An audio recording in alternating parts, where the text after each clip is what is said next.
नमस्कार, India news digital platform पर आप सभी का स्वागत है। आपके साथ में हूं वंदना सुप्रिया। असद और गुलाम जो कि एनकाउंटर में ढेर हो गए, 5 लाख के इनामी थे और यूपीएसटीएफ की खूब वाहवाही हो रही है, खूब सराहना की जा रही है। मुख्यमंत्री योगी आदित्यनाथ ने भी टीम को बधाई दी है कि ऑपरेशन आपका सक्सेसफुल रहा है और काफ़ी चैलेंजिंग था असद को पकड़ना। साथ ही गुलाम को 5 लाख का इनाम था और इसके अलावा कानून व्यवस्था को लेकर जो मिसाल दी जा रही है, मिट्टी में मिला दिया जाएगा, मुख्यमंत्री का बयान बार बार दोहराया जा रहा है। लेकिन असद क्या अतीक का मुखौटा बन रहा था, ये बड़ा सवाल है। क्या आने वाले वक्त में असद को अतीक के रूप में तैयार किया जा रहा था?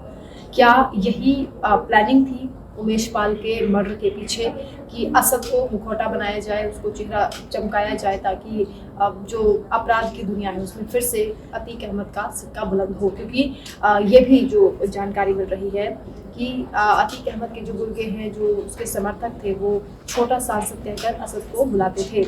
लेकिन असद की एंट्री कैसे अपराध की दुनिया में होती है, ये बहुत दिलचस्प भी आप कह सकते हैं। लेकिन असद क्योंकि लखनऊ में पढ़ाई कर रहा था और 19 साल का असद, उसकी शादी भी होने वाली थी और असद की बुआ की बेटी से ही उसकी शादी, उसका निकाह तय हुआ था। यानी असद को शुरुआत में ये जानकारी मिल रही कि शाइस्ता परवीन भी नहीं चाहती थी कि वो अपराध की दुनिया में आए, क्योंकि ऑलरेडी परिवार के इतने सारे लोग जेल जा चुके हैं। और इस उमेश पाल हत्याकांड से पहले असद को लेकर ऐसी कोई खबर थी भी नहीं कि उसे अतीक का चेहरा बनाया जाएगा। लेकिन अतीक को लगा कि उसका बेटा शेर है और उसकी तरह शेर दिल होने के नाते वो अपराध में फिर से उसकी विरासत को संभाल सकता है। क्योंकि शाइस्ता इस बात से नाराज थी कि असद को इसमें ना घसीटा जाए। उमेश पाल का मर्डर का जब प्लानिंग पूरी चल रही थी, अशरफ भी नहीं चाहता था कि उसका चेहरा सामने आए। हालांकि अतीक अहमद ने खुद इस बात को कबूल कर लिया है कि उसकी वजह से उसके बेटे की मौत हुई है। असद का जो असल गुनहगार है वो खुद है, क्योंकि उसी ने उमेश पाल के मर्डर के लिए असद को आगे किया था। शाइस्ता परवीन कहती थी कि वो बच्चा है और उसे अपनी ज़िंदगी जीने दो। शायद ये बात अब अतीक अहमद को खल रही है और बहुत बेबस भी नज़र आ रहा है, क्योंकि अतीक अहमद चाहता था कि एक आखिरी बार अपने बेटे की शक्ल देखे, एक बार आखिरी बार उसको वो अलविदा कहे, लेकिन अनुमति कोर्ट की ओर से नहीं मिली। खैर, शाइस्ता परवीन को लेकर भी खबरें हैं कि वो सरेंडर कर सकती है, लेकिन ऐसा अभी होता हुआ नज़र नहीं आ रहा है। हालांकि यूपीएसटीएफ की ओर से एडवाइस दी जा रही है कि शाइस्ता परवीन, बेहतर होगा कि आप जल्द से जल्द सामने आए और सरेंडर कर दें, क्योंकि एक जो एनकाउंटर हुआ है वो एक ट्रेलर मात्र है, आगे पूरी पिक्चर अभी बाकी है।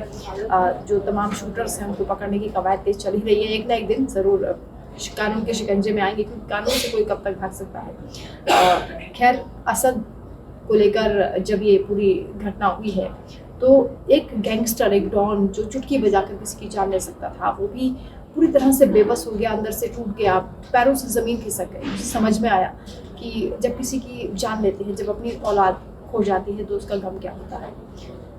अगर कोई भी अपराध की दुनिया में आना चाहता है या वो इस तरह की घटना को देखकर सबक ले सकता है कि कानून से ऊपर कुछ नहीं है, और अगर आप कोई भी गुनाह करते हैं तो उसकी सज़ा एक ना एक दिन आपको भुगतनी पड़ती है। तो इससे सबक लिया जा सकता है। अपने बच्चों को, खासतौर से अभिभावक को इस तरह के संस्कार दें। इस तरह अगर कोई गलत राह पर चल भी रहा है तो उस बच्चे को समझाया जाए, ताकि इस तरह की जो नौबत है किसी भी अभिभावक के सामने ना आए।